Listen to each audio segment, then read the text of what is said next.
Love that crusty bit, love that puddingy bit. This is as good, if not better, than the sticky toffee pudding.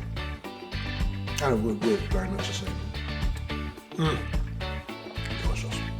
Desserts. They could be a minefield for those avoiding gluten and dairy, as well as vegans. Today I'm going to introduce you to a wonderful dessert that will satisfy those with the most restrictive of diets, and you're going to learn one that is going to be, you're going to use up a lot of good stuff in your freezer and fridge, and this is going to be a secret weapon in your dessert arsenal.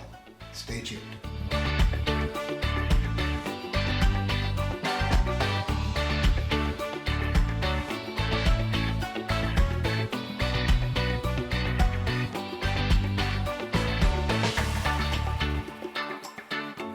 Greetings everybody, I'm Brian Singh from Brian's Table. Today we're going to make one of my favorite desserts, pone. Not the PWN variety, but the PONE variety. This is a Caribbean dessert that it is wonderful, fudgy in texture. You can cut it in bars, you can elevate it and serve it with rum sauce, and it is delicious. It is also gluten-free, you can make it dairy-free, and it is very vegan friendly. Pone may be unfamiliar to most people in Western societies, but think again. A lot of us have pumpkin pie at Thanksgiving and at Christmas, and it uses some of the same principles as that, but none of the gluten. It is also familiar to those people who have familiarity with Filipino cuisine, because the Filipinos do something called cassava cake, and this is also quite similar to that. The recipe I'm going to use today, it is taken from Simply Caribbean. It's a lovely site on the web, but I've adapted a few things based on a few of the cookbooks I have from the Caribbean, as well as a bit of an online search to figure out what the balances are. Let's get going. First things first, we're going to put the oven on bake, 325. Let's get to the ingredients. The most important one, it is grated cassava. I just buy the frozen bags, readily available from most Asian and Indian groceries. Then we're going to use a cup of grated coconuts. Traditionally, you could use either canned pumpkin. I had some sweet potatoes in my fridge I had to use up, so I roasted these and they're nice and soft and ready to use. Then we get to the spices. And a lot of warm spices. When Columbus came to the Caribbean, he was in search of spices that are going to be used in Europe, and oddly enough, some of these have made it back into this dish. A lot of warm spices. Ground ginger, nutmeg, we also have allspice, cinnamon, and cloves. Oddly enough, these are ingredients that are very present in jerk chicken and a lot of other dishes within the Caribbean. Then we got a couple essences here. We have almond essence, and then we also have vanilla essence, but I'm going to be using this fancier one, which is done in bourbon. And then we're going to be using some butter. You could use vegan butter or margarine if you want to make it dairy-free. And then you have the option of using either coconut milk or evaporated milk or cream to actually add that liquid that will help create that nice almost custardy-like texture. Let's get cooking. Forgive me for cheating, but I do have my proportions down here. I want to emphasize that this is a very forgiving dish. So these are suggestions, and I just wanted to, I'm going to keep referring to this so that way I know that I'm getting the general proportions right. You'll see what I mean. I'm going to start with my dry ingredients.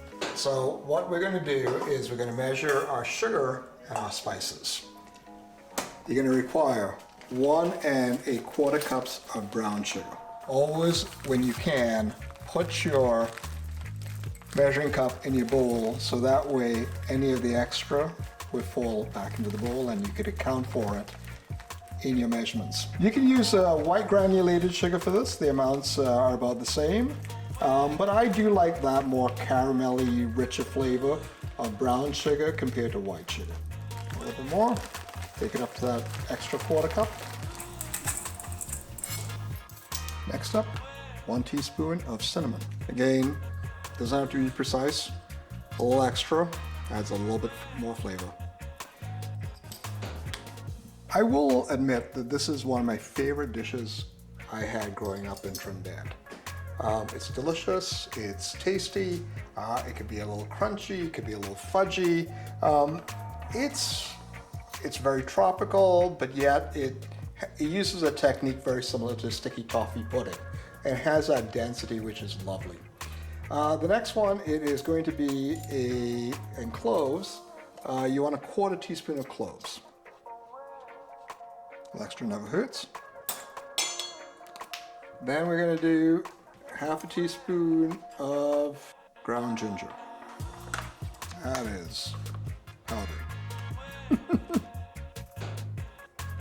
you like a little extra ginger flavor, add a little extra. Sure, why not? So I'm going to use 1/2 teaspoon of ground cardamom. Love that smell. It's like an Indian bazaar. Lovely. And then another half teaspoon of nutmeg. If I didn't have everything else before, I apologize, but I'd be publishing the recipe down below. So stay tuned for that. Again, no harm in upping the spices in this, because again, it all gets blended and spreads out, and that extra punch of flavor is going to be lovely. There's the oven. I want to show you guys one thing that's going to be a handy tip. You just heard my oven go off and tell me that it had reached temperature at 325 Fahrenheit. But all ovens are not created equal. This is a very important tip. Buy an oven thermometer, because what my oven thermometer says right now, it's barely at 250. So it still has a ways to go. My oven does have some issues, so I have that as a way to verify if my food is going to be cooking at the correct temperature, and you should too. And for the allspice, just a touch. Allspice is one of those flavors that you want a little of because it bridges between the other warm spices quite nicely. You can experience that quite readily in Jamaican jerk seasoning, because there's a lot of allspice in that. Once I have that done, I just take my whisk and I just get it mixed in, so that way it's evenly distributed for when you're ready to add to the wet ingredients. Great. We're done with our dry ingredients. Let's move on to our wet ingredients.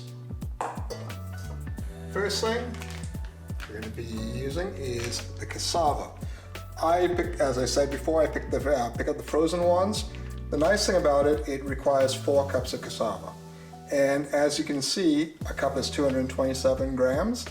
Here we have 454. So if you just get 2 of these packages, you're already pre-measured and you've cut out a ton of labor. This is already pre-grated, so all you need to do is open it with a pair of scissors. And then this is the fun part. Most of it comes out easily, but then you got to do it like a toothpaste tube and really squeeze out the rest. So this is the part that, in terms of our overall cooking time, yeah, this is the stuff that takes time. And as I said, that this was a product that is used in Filipino cooking. Let's zoom in here. Product of the Philippines. I think I've gotten almost as much of it I can out of here. Let's do the other one. Great, that's what the cassava looks like.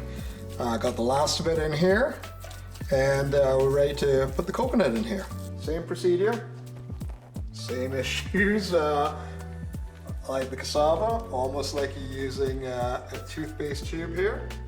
Let's cut that out there. This also freezes beautifully. And I like having it around because it's a lovely addition to curries, like the curries of Southeast Asia, as well as the South Indian curries. And adds a lovely flavor, and it's much fresher than regular desiccated coconut, the unsweetened variety, and it just adds the right coconut texture. You know, back in the day, you'd have your auntie in the backyard with one of those coconut graters, and she'd be hammering away at the coconut shells and getting the coconut meat out, grate it, make sure she gets all the grated coconut in there, as well as the coconut milk. That is a memory that is long gone, because now they have the more industrial style coconut meat removal. It's actually still quite manual, because the device, take a look here, I include that on the screen, you'll see how they use it, but it is still semi-manual, but much more effective. All right, so we have our coconut in here. I like a little bit of coconut, so I'm going to add a little extra. No harm in that. There you go. And I'm just going to stick this back in my freezer. Again, good old Pinoy product of the Philippines. Mix in the coconut into the cassava, get it nicely evenly distributed. Here I am using my trusted mini whisk. I love stirring with my mini spatula, one of my trusted implements in the kitchen. This is lovely for cleaning out jars that have mustard in it, yogurt containers, doubles as a spoon. Also really good to get that last bit out of the ice cream carton. Works really well. Pick up one. Again, one of my favorite kitchen implements. Think about any time that you got ice cream. It's a really good thing to get ice cream out of a tub, especially Haagen-Dazs. I'm testing out my ASMR qualities there, guys. With the cassava and the coconut mix, let's now add our sweet potatoes. Here's a handy tip: whenever you roast sweet potatoes, wrap them in foil, but it really helps to get them super soft. You freeze them first. Handy old tip. And you can see that as you open them, all the skin really comes easily off. That is the beauty of freezing and using the foil to get that. I'm going to need half a cup of this. Again, this is a very forgiving recipe. You can put more.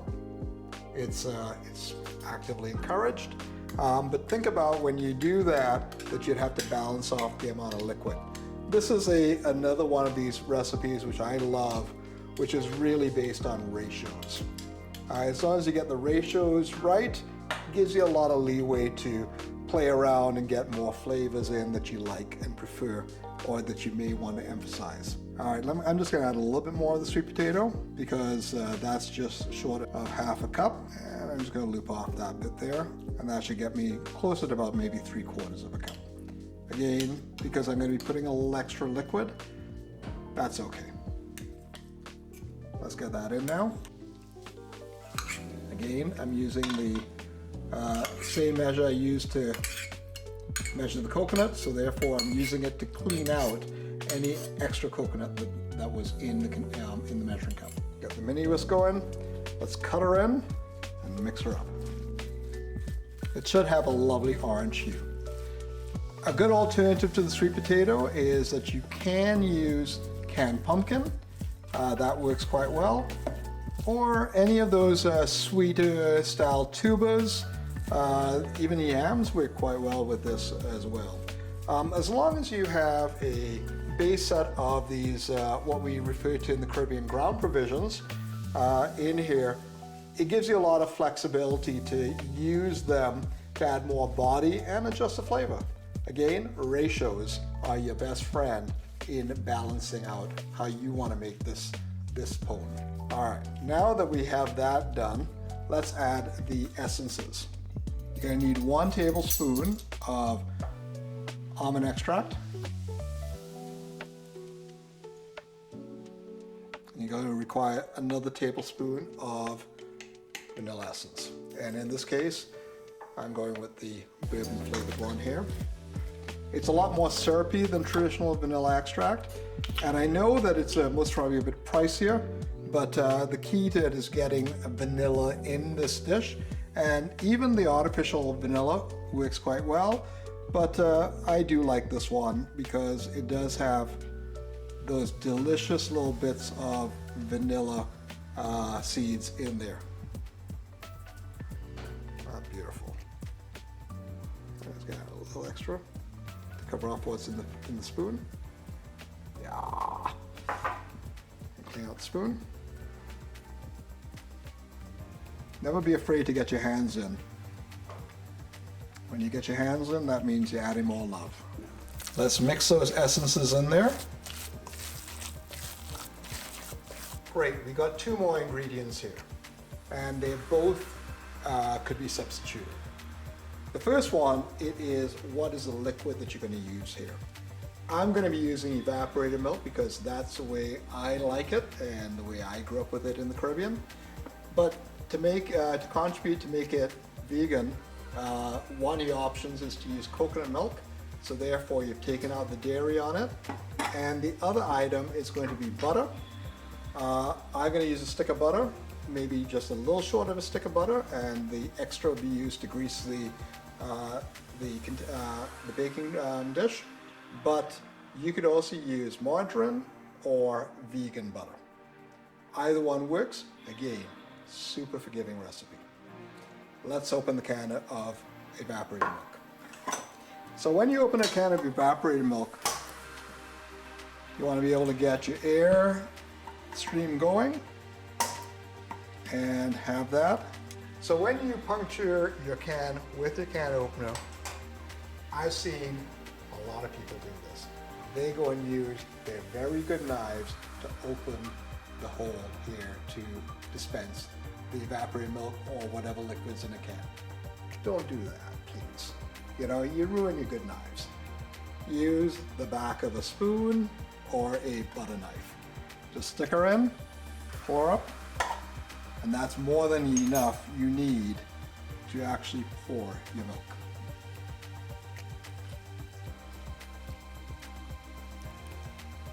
Typically you need a cup and a half. This is just slightly more because this is 14 ounces. But I do like my pone a little bit fudgy in texture, and that's when you add the extra liquid, that's what you get. Let's mix this up. At this point, your mini whisk is really not going to do much good. So let's get down to the more serious toys, and let's get the good old whisk out. Clean off your spatula. You're going to make a return as I'm going to clean off the, when I empty the dish, empty the mixing bowl into the baking dish, and we'll get that going. But at this point, you can see it's still like a very thick batter.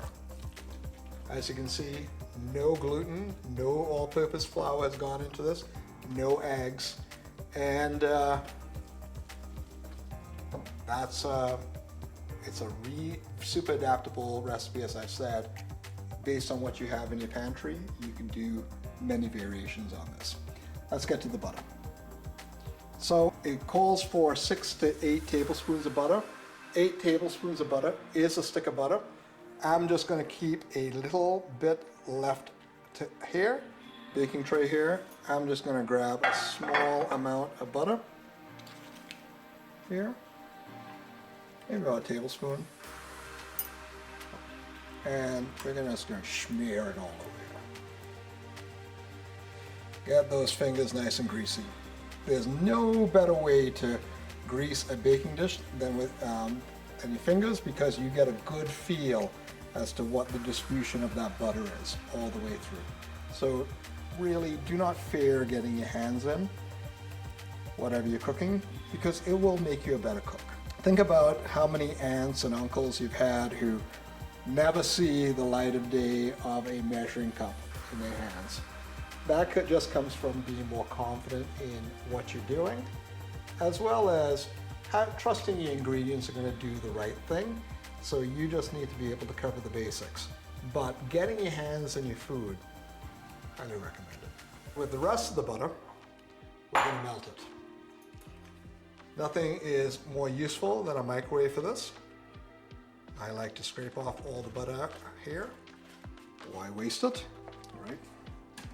And get her off there. And with your non-greasy hand, you're going to you're gonna put this in the microwave. We have our microwaved butter now.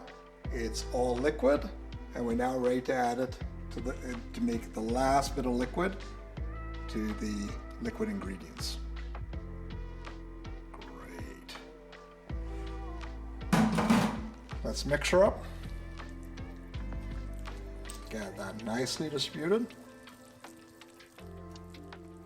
See how thick it is. Right? And once that's incorporated,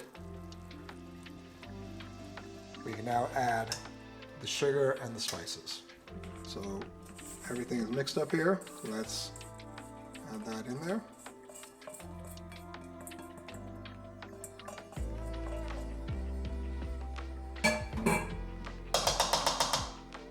Let's mix her up. I'm always amused at how we refer to these inanimate objects as her. Maybe inanimate objects should get their pronouns soon enough. What do you think of that? Let me know in the comments. As you can see here, everything mixed up really easily, and that is it. That is all you need to do to get this pone ready for the oven. Let's get our baking dish. You could use either this good old 9x13, even a 9x9 works well, but you're gonna get a thicker one and it will take longer to cook. There you go.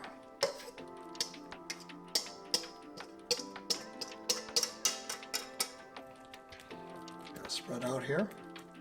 Make sure you get every last drop out as you can. Right. Dump you in the sink and let's smooth her out. Again, I am not a great pastry chef. It is one of my weaknesses, but I know I can nail this one every time and it's going to be a delicious dessert. When you want to have a sweet little something, and yes, there's a small amount of guilt attached just because of the sugar and the butter, but compared to a lot of other desserts, there's a lot of better stuff in here. And again, it does not have gluten. So again, it's a lot easier on your digestive system. Let's take it to the oven. Great, my oven thermometer says close to 325. I'm just gonna put it in. We're gonna cook it for 1 hour at 325. And then for the latter part, which usually takes between half an hour to another hour, we're gonna cook that at 350. Okay, our pone is done. I checked it with a knife. It pulls out cleanly.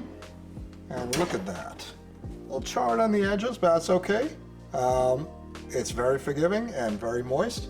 We're just gonna rest this on the counter until it cools off. Okay, we've cooled off. Maybe we could cool off a little bit more, but let's get our pone on the plate. As you can see here, we got a nice firm topping. Fork don't lie. My little tribute to Chef John. And as you can see here, it's a little crispy on the outside and it's nice and gooey on the inside. That firms up and you get those lovely flavors of cassava, coconut, and sweet potato coming through. It's almost like a pie. Let's cut it here.